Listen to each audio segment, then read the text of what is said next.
২১৭ গোপালগঞ্জ ৩ সংসদীয় আসন টুঙ্গিপাড়া ও কোটালীপাড়া। আসনটি আওয়ামী লীগের সবচেয়ে বড় দুর্গ। স্বাধীনতার আগে ও পরে কখনো কোনো নির্বাচনে আওয়ামী লীগ পরাজিত হয়নি।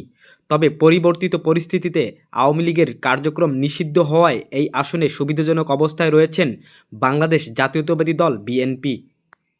ভোটের দিন যতই ঘনিয়ে আসছে ততই তৎপরতা বাড়ছে রাজনৈতিক দলগুলোর।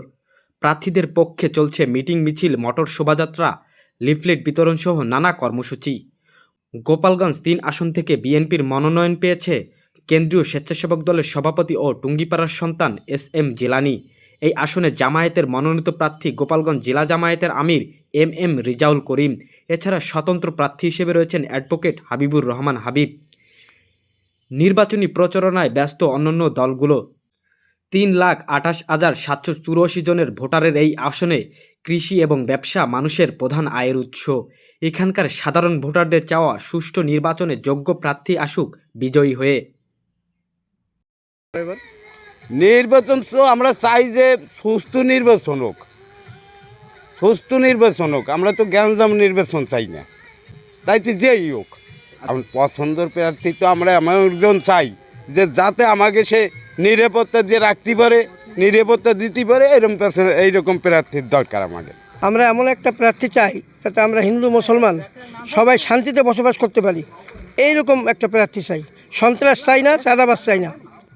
পছন্দের প্রার্থী হলো, আমরা 54 বছর স্বাধীনতার 54 বছর যেভাবে চলছি, এই দেখছি চুরি ডাকাতি, তারপরে ছিনতাই, রাহাজানি, মাদকের, এইগুলো আমরা আর চাই না। আমরা নতুন কিছু চাই। ন্যায্যবাদী যারা দালালপন্থী না হয় সেইগুলো আমরা ভোট দেবো। কৃষিক্ষেত্রে তো মেলা সমস্যা ছিল, এখন সামনে কী হবে জানি না, সমাধান দিতে পারবে তাকেই আমরা নির্বাচন ভোট দেবো, নির্বাচিত করব। প্রার্থী তো অনেকেই আছে, তো দেশের উন্নয়ন, তারপরে খুন খারাপি, রাহাজানি, দেশে তো রেগুলার কম বেশি খুন হচ্ছে, এগুলো যারা সঠিক বিচার করতে পারবে আর এগুলো যারা প্রশ্রয় না দেবে তাদের আমরা চাই। টুঙ্গিপাড়া ও কোটালীপাড়া একটি কৃষি নির্ভর অঞ্চল। বছরের বেশিরভাগ সময় এখানকার বিস্তীর্ণ কৃষি জমি পানিতে নিমজ্জিত থাকায় চরম ভোগান্তিতে পড়েন কৃষকেরা। একই সঙ্গে এই অঞ্চলে শিক্ষার হার বাড়ানো এবং তরুণ সমাজের জন্য কর্মসংস্থানের সুযোগ সৃষ্টি এখন সময়ের বড় চ্যালেঞ্জ। দীর্ঘদিন ধরে বেকারত্ব সমস্যায় জর্জরিত এখানকার যুব সমাজ। আওয়ামী লীগের আমলে ব্যাপক উন্নয়ন হলেও বেকারত্ব ঘোচাতে মিল কলকারখানা গড়ে না ওঠায় ভেতরে ভেতরেও রয়েছে অসন্তোষ।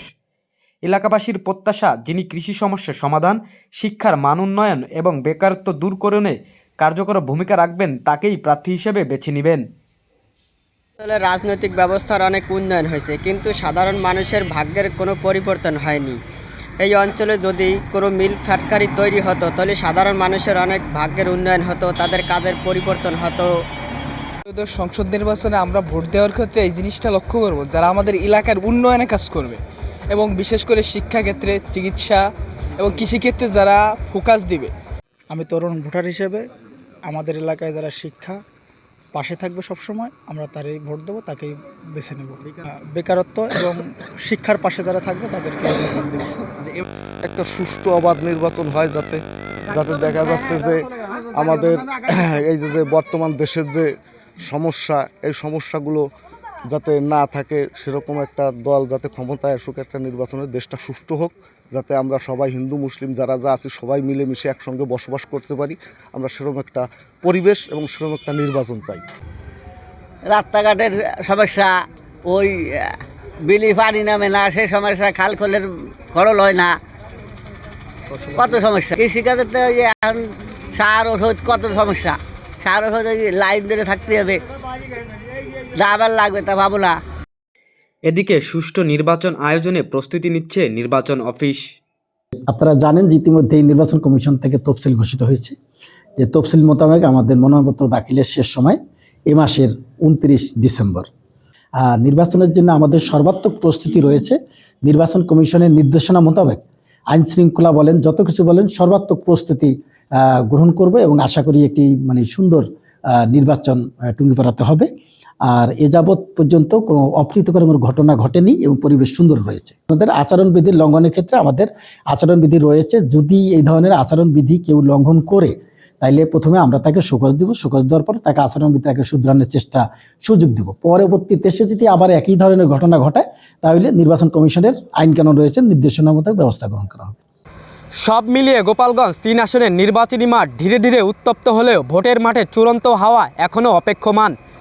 শেষ পর্যন্ত কার হাতে যাচ্ছে নির্বাচনের এই গুরুত্বপূর্ণ আসন, সেদিকেই তাকিয়ে স্থানীয় ভোটাররা। ব্যক্তি উন্নয়ন ও পরিবারের উন্নয়ন না করে সাধারণ মানুষের ভাগ্যের উন্নয়নে যিনিই ভূমিকা রাখবেন তিনিই হয়ে উঠবেন আগামীর প্রিয় মুখ। গোপালগঞ্জের টুঙ্গিপাড়া থেকে রাকিব চৌধুরী, নবধারা।